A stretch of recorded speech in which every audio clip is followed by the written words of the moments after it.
We are the Fashion Daddies. Hello and welcome to the Fashion Daddies podcast. Where it's all fashion and a little bit of drama. Just a little bit.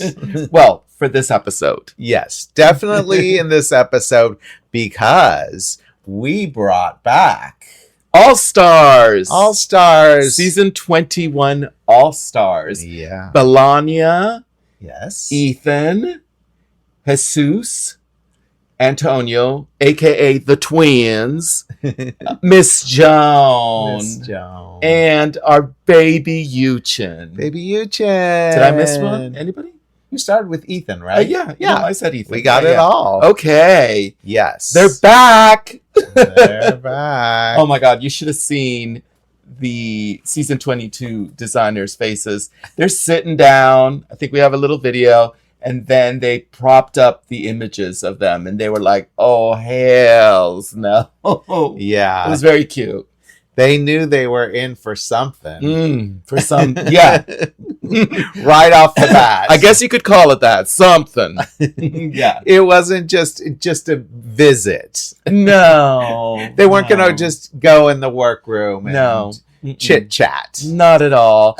And in fact, when I found out that, of course, we knew that they were coming ahead of time. As consulting producers, we know a little bit. Yes. And when I found out that they had arrived on the set, I ran to their trailer to say hi and visited them. Of course, they were all like, Daddy Nick, what's the challenge? What are we doing? And I was like, I can't tell you this. What's the tea? Yeah, what's the tea? Speaking of the challenge, Daddy David, what was the challenge? Yes. So let's set it up. It was the infamous Unconventional Challenge, which a lot of people thought the Viva Paper Towels one was, but it wasn't. Yes. This was the Unconventional Challenge. And what did they use in this challenge? I think they said it was going to be tech stuff, or it was going to be tech stuff from the past.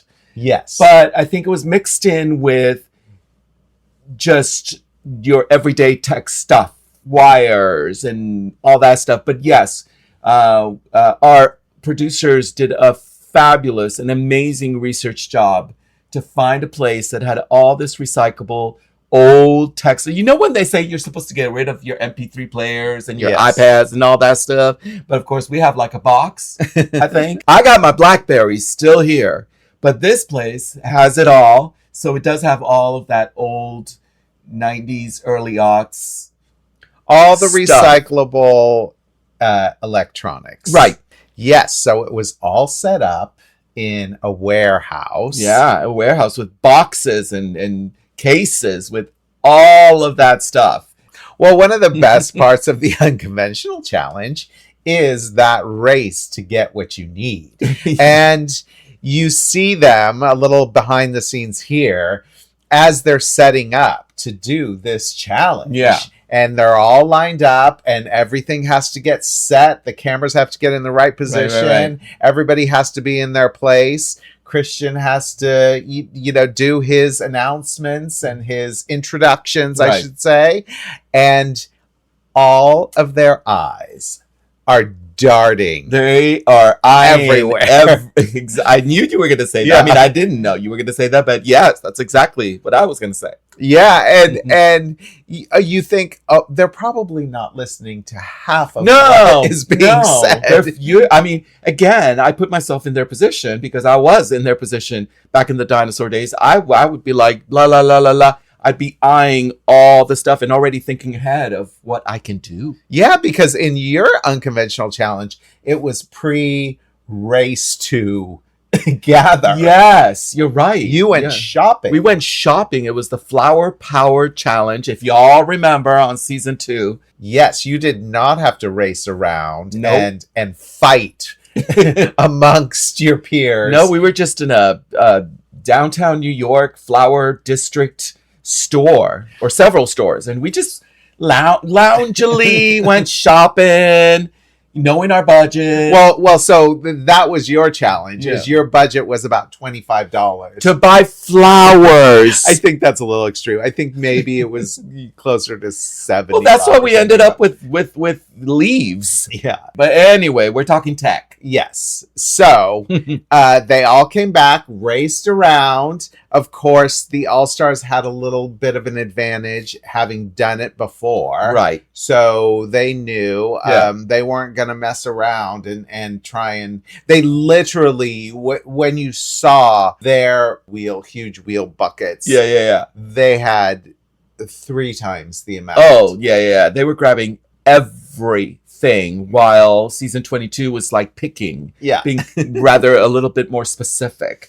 All right. Well, while we do want to get into the looks, we first want to give a shout out to some of the most important people in this challenge. And they were the models. Yes. I mean, yes. Bouquets. The reason specifically is 90% of the product that was being used was metal, sharp. I mean, anything you could think of. Digging into their skin. And the reason we're bringing it up is because we, as consulting producers, as the Fashion Daddies, we are back there. We're also kind of the model daddies a little bit. We are living it. Yeah. We are going through it as they're going through it. Yeah. And let's just say that the medics were busy. Yes. In this episode. But I agree. I think the models should have gotten, what is it? Hazard pay? Hazard pay. Additional hazard pay. It also turned out that they were very heavy. Oof. So all of that metal. And I didn't really think of that. No. It wasn't until you started putting the looks together that you realized how heavy a lot of these looks got. You just don't think about it. I mean, again, let's just give the example of Joseph's Christmas lights and those wires and just the heaviness of it, and this huge and heavy coat on Anna. And before you know it, I mean, she again, these women are so amazing and stars, and they're not complaining but until until you can't not complain. Those deliberations take a while. Oh yeah. So you think, oh, why can't they just go out and stand there for a few minutes? No, but it's not a few minutes. And it was a lot. We've had instances in past seasons where those models literally fainted. Yeah.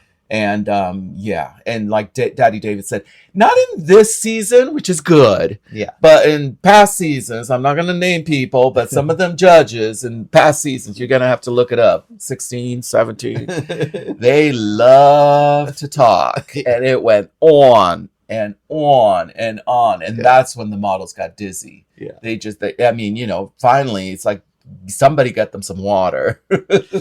Yes. All right. Well, let's get to the looks. Okay. And we're not going to do every single solitary one because there were just too many. Right. But we're doing the majority of them. Yeah, some highlights. Yes. And the first one we're going to talk about is Anna, who was safe. Yes. Right? She was safe, and we already said she is the unconventional designer of the group. De jour. So going in, she had added pressure, I would say. Yeah. That she needed to deliver. And in the end, I think she did. Yeah, she did. She pivoted. Yes. I forgot. And I remember taking a photo of that sketch with the sweater and a little skirt. Yeah. And I was like, and now, months later after filming, I was like, what was that? But I totally forgot that she pivoted, because all I remember was those cassette tapes. Yeah. And how she created this dazzling, there's no other word for it. Yeah. This dazzling vest of a top out of this material that it looked so couture. Yeah. That it was really, really a great look. Yeah, it was one of those looks that when she was making it, because she was using one type of material, which was the cassette tapes, and it was really the film. From the cassette tapes. Yeah. And, when you do that and you're using one type of material, it's a process and it takes time. Right. And it's, you know, for us and others, you're looking at it and you're going, what is this going to be? Is this actually going to turn into something? Right. And you have to trust the process and hope that they're going to eventually get to where what's in their head, what that vision is. Yeah. And she certainly did with this top. Oh, for sure. I think she put it over muslin. Yeah. In case you're wondering. So it gave a base, a foundation to it. But I love the shine, the texture, the luxness of it all. Right. And also just the raw film that was in her shoulders. Right. I really love that too. It was definitely the star. Yeah. And, you know, the skirt, I like what she did with the skirt. Now, those were the plastic cases. Yes. For the cassette tapes. Yeah. Right. And it was cool. It was interesting.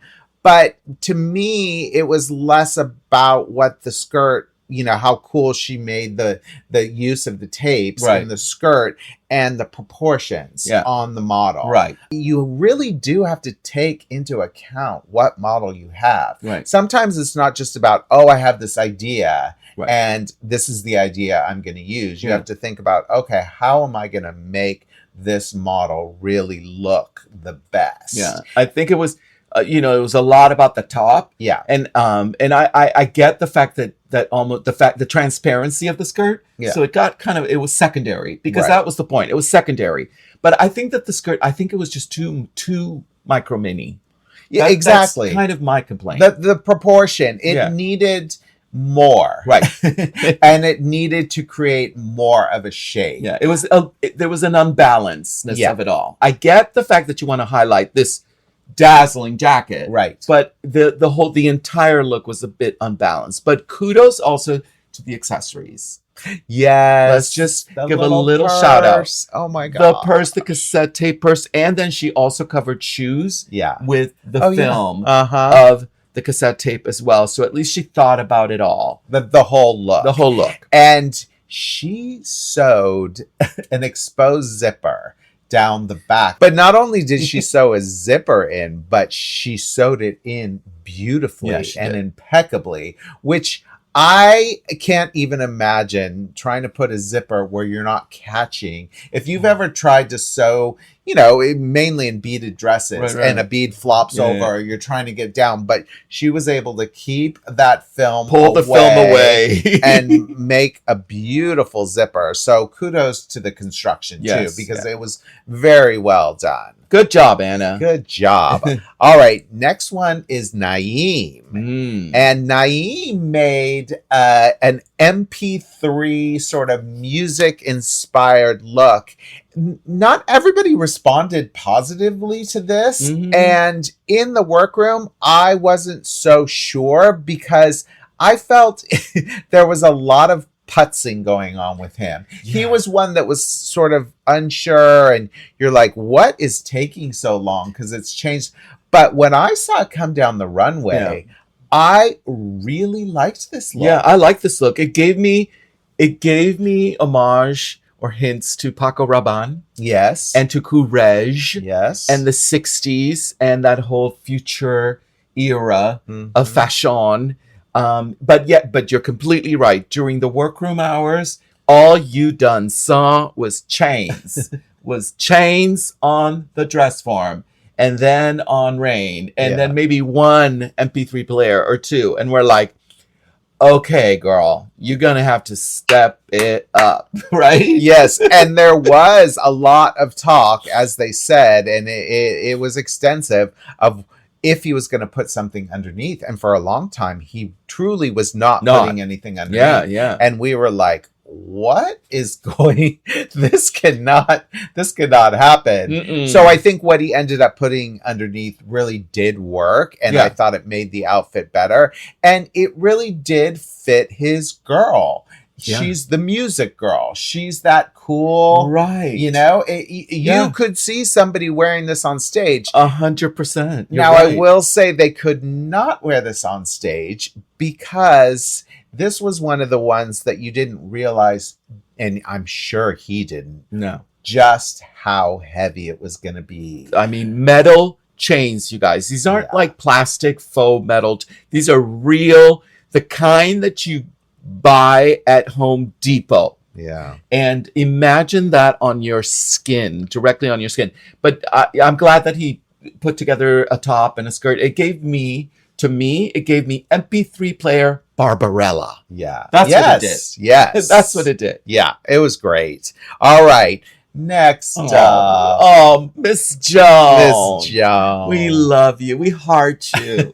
She was, as always, she was so fun. Oh. And just seeing her face and her reaction, knowing that she had to do an unconventional challenge again, was, oh my God. I mean, first of all, again, you see Miss Joan, and she is like this Miss Joan. She has a Miss Joan virus, and it's contagious because she starts talking and doing her and this, and then I start acting like that. It's like, I mean, when I'm with her, it's like two aunties just going off. You can't stop yourself from saying, girl.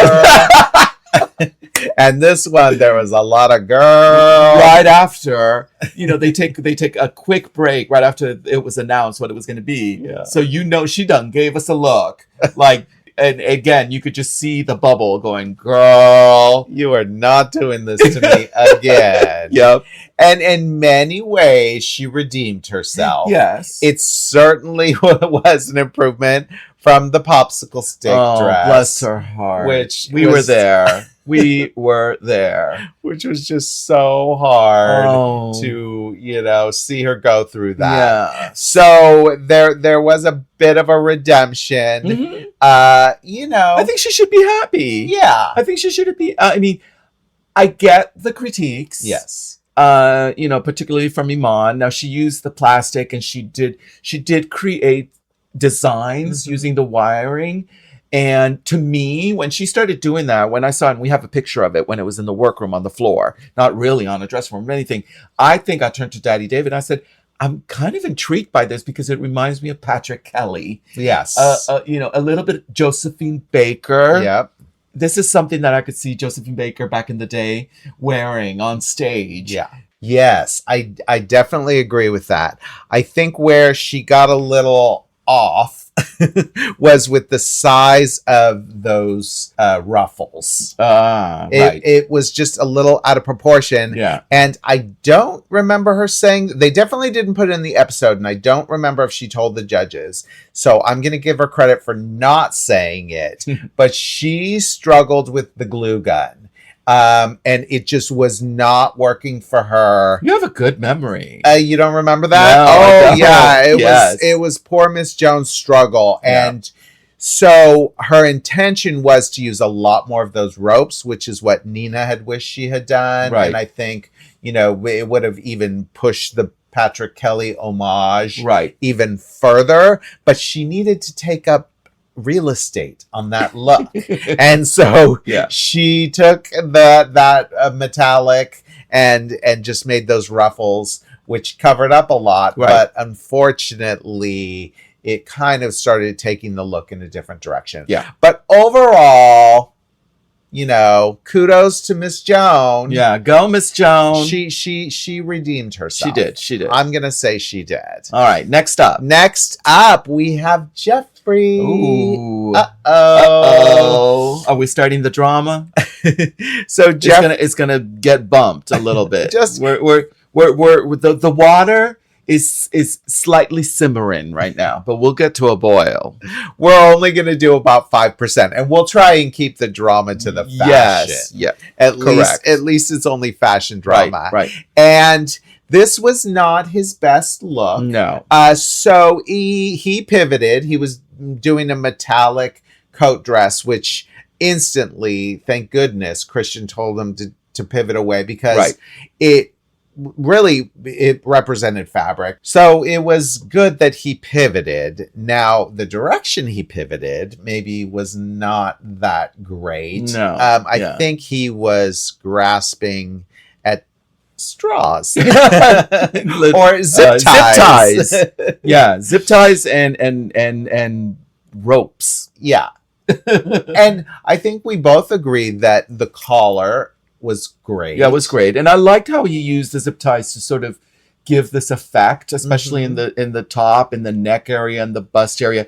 But yeah, I agree. I think that once he pivoted away from that mylar metal, quote unquote, textile fabric, then all of a sudden it's like, okay, what else do I got here? Yeah. And then it became like, I gotta do something and make it work. I have to admit though, on the runway, as Amanda's walking and they really did her eyes and her makeup, I was like, okay, Yeah, maybe she's giving a little bit of tech freaky deaky here. Yeah. So it took away from the sort of the lack of design. Yeah, I think so. Yeah, and being there and experience it for the length of time that they had to do this challenge, you really did see that his downfall was helping others and making he took too much time. Yeah. Really. And especially with Brian. Yeah. So you do understand how he was upset at the end. So yeah, it's again, you know, like Law said, you know, this is a competition, and you really have to think of yourself first. He really did spend a lot of time helping Brian. Yeah, and he did make that look really quick. So I think well, he had to, right, because he spent so much time on Brian. Well, I think he made the look quickly and then was like, okay, I'm going to move on and help. Whereas if he didn't have that in his mind that he was going to be the captain and help, he maybe could have gone back and really thought about how he could have made his own flesh it out. Yeah, his design needed to be fleshed out. Exactly. And he was spending, you know, too much time with the others. All right. So speaking of, next up we have Brian. Let's go. Okay. First, let's talk the material. Well, the materials changed. Yeah. Another pivot. The theme of the day of this episode is pivoting. By the way, hashtag pivoting. Yeah. And he started out with a bubble wrap material as his main source. And he wanted to weave it. And he was weaving it. Yeah. And to be honest, it looked really great on the dress form. Yeah. When you see it, it really was, to me, was looking like something. I understand it was kind of invisible and you might not have seen the weaving as much, but I feel if he would have just stuck to that, he would have been more successful. Now, I don't even know that he tried that look on Lyris, because it is a look that could easily fall apart if it weren't constructed like Anna did with a great zipper. And that's the point. I don't think he could have put it on Lyris because it was literally wrapped around the dress form. Yeah. And so you'd have to cut it to then put it on her. And then what you going to do? Right. So it's like, I don't understand these designers. And several have gone home. I'm not going to mention where they were like making the stuff for the dress form and not thinking like, you got to take it off the dress form, then put it on an actual live human being, and then back and forth. It's like it needs closure, it needs zipper. Like, hello. Well, it really again shows how important it is to understand construction and the ability to make these garments that even though they are unconventional material, they are garments. It's so funny because when I remember as a fashion design student, and of course, and now it's just ingrained in me, where when we design something and I'm drawing it, whether it's a flat sketch, a text sketch, I'm always thinking, how does she get in this? Yep. Before I begin my drape on the dress form, how does she, I mean, I again, my TED talk on fashion is going to be expensive. Subscribe to our channel. Subscribe to the Fashion Daddies. Well, I will say that that's an interesting point, that maybe the pivot had to do less with his team thinking he should pivot and more to him already knowing he didn't know how this was going to work on the model. No. And he was going to put a huge bubble wrap coat, like a cocoon coat over it. That's when I think I was like, oh, no. Because she's going to look like there was an earthquake. There was something. And you got to run out of the apartment. You got to wrap yourself in that, those things those emergency. Oh, the Mylar things. Yeah. But in bubble wrap. That's what she was going to look like. Well, he pivoted to a wire dress. I think you're giving a lot of credit. Well, it was a wire something. A wire halter dress. A wire halter dress. Yes. And I defy. You are stuttering. You are so trying to find the words, aren't you? Well, I defy anybody to come up with a justification that this wasn't a copy of Jesus. And so they're in that moment, the twins, they love to poke and prod and do a little bit of drama. And we knew that they were going to come in and poke and prod. Right. But in this instance, it was handed to them. They had a right. They had a right to. It's one thing, like you said, the twins might be one of those the people that might just want to start something. Yeah. But it literally, like you said, it was handed to them on a silver platter. Yeah, it was justified that he was copying them. I mean, come on. I mean, there is just no way. And so then with the metallic copper paint, they thought, oh, okay, well, this will change the look. Right. And of course, it didn't really. And there it is, the Good Samaritan Jeffrey helping outside spray paint gold. I'm like, you got to do something. Yeah. I mean, it was just crazy. But then it goes on Lyris. Give her props, because what she put up with and what she went through. Yeah. I mean, he was just wrapping and tugging and pulling and oh my God. Well, when he was wrapping her in the plastic, he was actually creating a pretty good shape. And a little behind the scenes, then he felt that he needed to cut her up the back and put a zipper in it. Right. And once you do that, it expands. Yeah. And so then he went to try and sew the zipper in. And then sewing the zipper in on the plastic, he had only a few minutes to do this. This didn't work, the whole zipper thing. Mm-mm. And so you can see in our image, the back is just, it's even worse. Insane. Yeah. It was insane. But again, Lyris, we love you. We were there. Yeah. There was and it was off camera. And, she rightfully so had a moment where she was like, Nick, I just don't know what to do. Yeah. And I'm being Daddy Nick, I'm being a therapist. and like, girl, if you want to walk out, go ahead. Like that's what I'm thinking in my head, because it's like she's, she wants to be a good team player. But it was, I'll just say it was insulting. Yeah. To do that to a model. There was no real respect for what he was doing. And I understand you get desperate in the moment. Yeah. But this just was not right on any level. And Law has said this about Lyris. She can sell anything. Yeah. I mean, this is a top professional model with Lyris, and she can sell anything. And then you do this to her, it's just shame. Yeah. All right. Well, next up we have Jesus. Wow. And on a similar note, yes, of using the wires. Right? Yes, and this is a perfect example of, and part of the reason Brian's looked even worse is you had a comparison, a side-by-side comparison. Compare and contrast. Of what you can do with the wires. And he also had the idea instantly, which is very Jesus. He knew what he was going to do.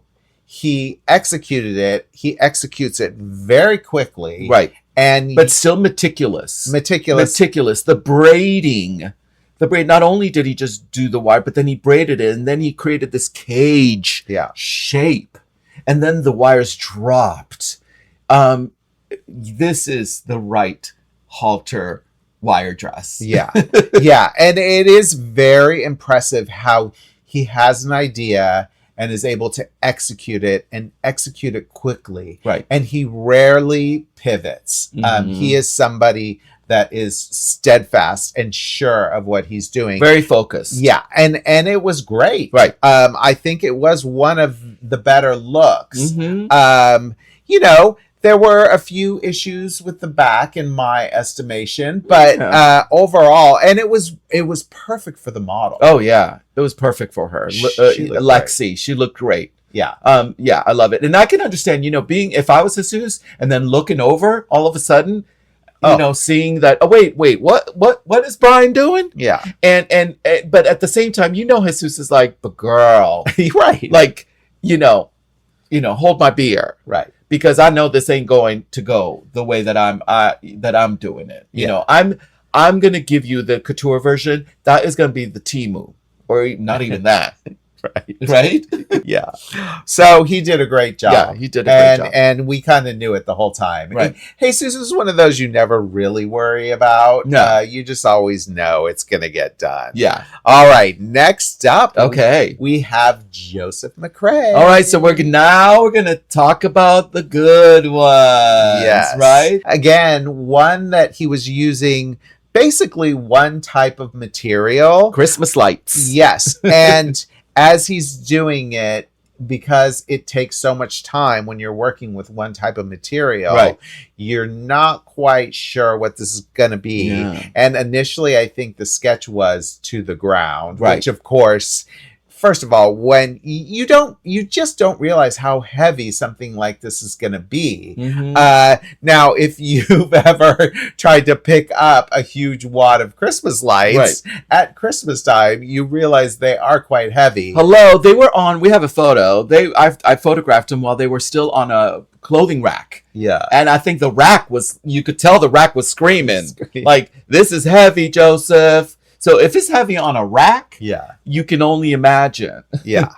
Again, someone who made a complete look, which again is a Joseph signature, to think about the whole thing. Yes. He again was able to get his aesthetic across. His DNA. Which is what he is so good at. The exaggerated shape. Yep. The silhouette, the sort of architecturalness of it all. And this was hot. Yeah. This was modern, techie. But the idea of the boots. And the necklace. The accessories. Yeah. That's what got to Law. Yeah. Because Miss Law, she a stylist, and her thing is the accessories. Yeah.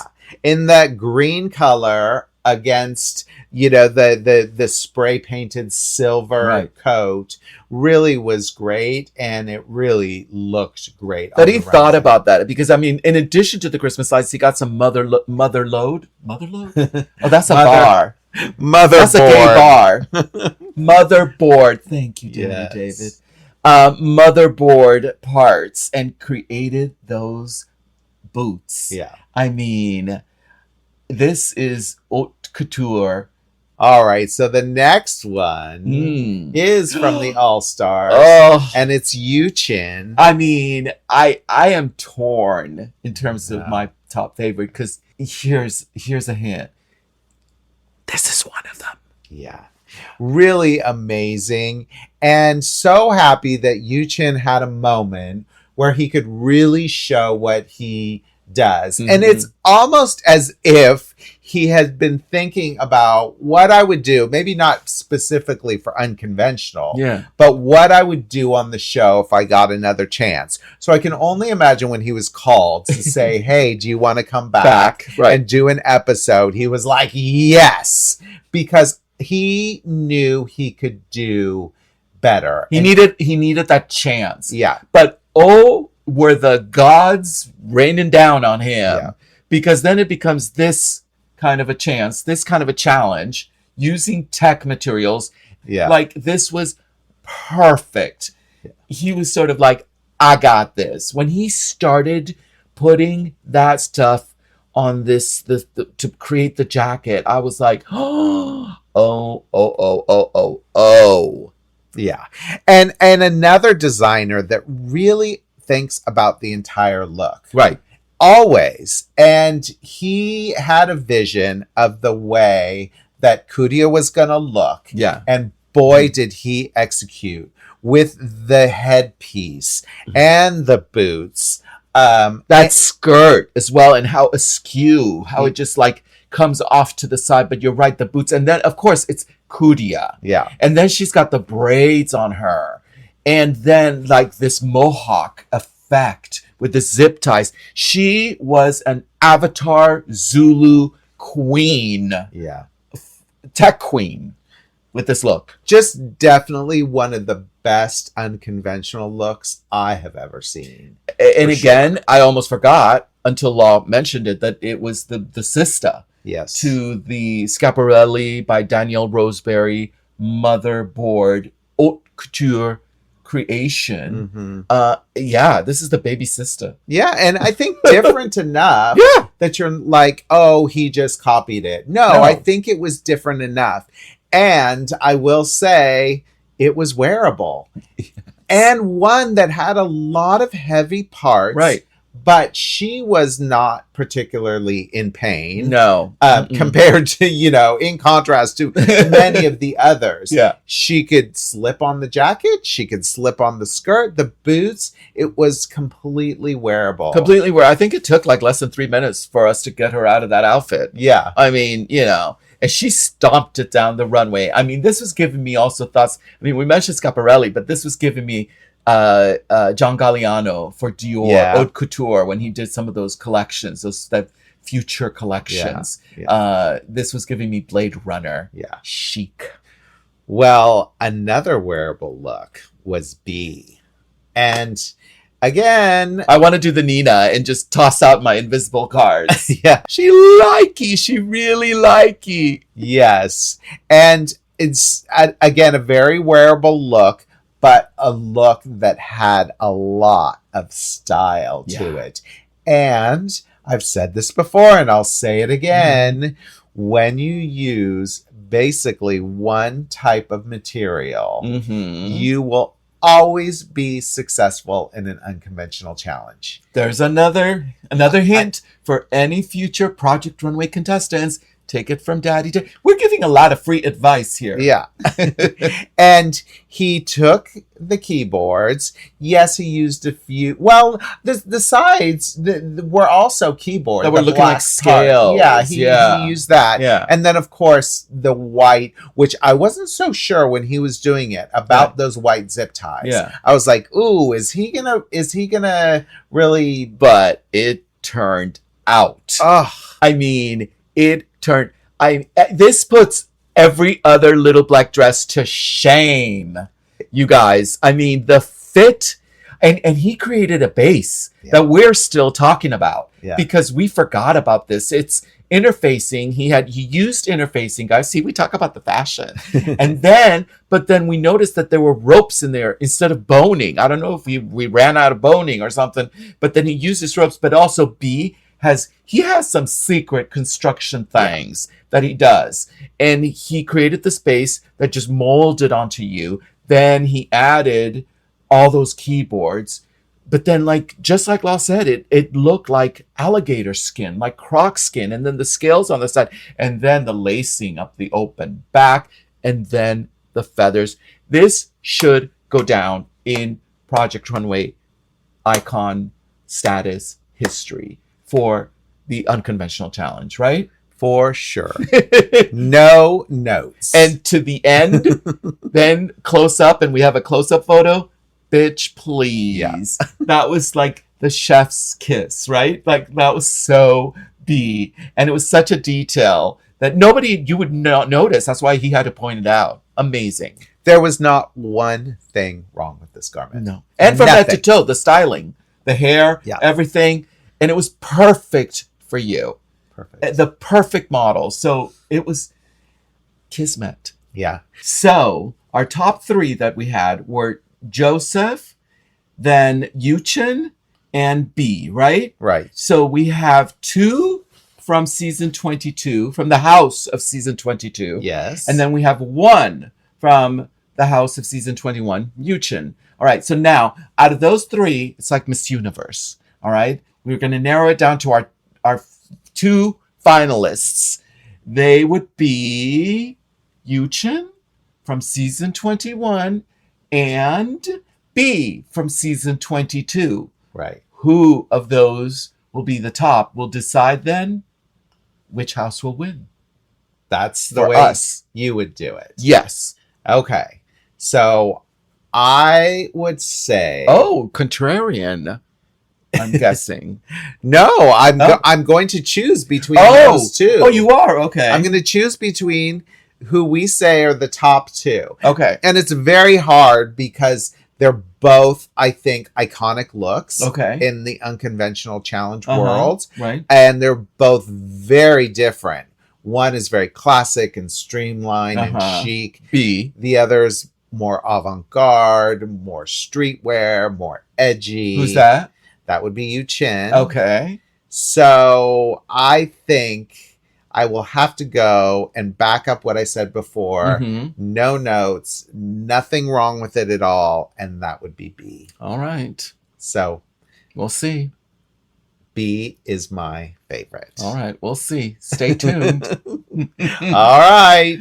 Until next week, tell us what you thought. There's plenty of you. Yes. Yes. We love the comments. Please keep the comments going. Yes. And keep watching right here on the Fashion Daddies podcast. And as always, go check out our YouTube channel. Yes. And if you haven't already, get our book, The Basics of Pattern Making for Fashion Design. It's amazing. Yes. And you can learn to make, let's just say you can learn construction skills. So if you're ever faced with making a garment out of unconventional materials, you'll be able to do it and not have to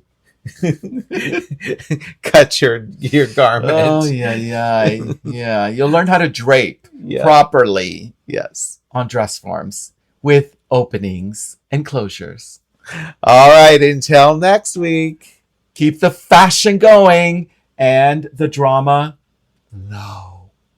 Bye. Bye. The Fashion Daddies is created and hosted by David Paul and Nick Varios. It's produced, edited, sound mixed, and scenic designed by David Paul.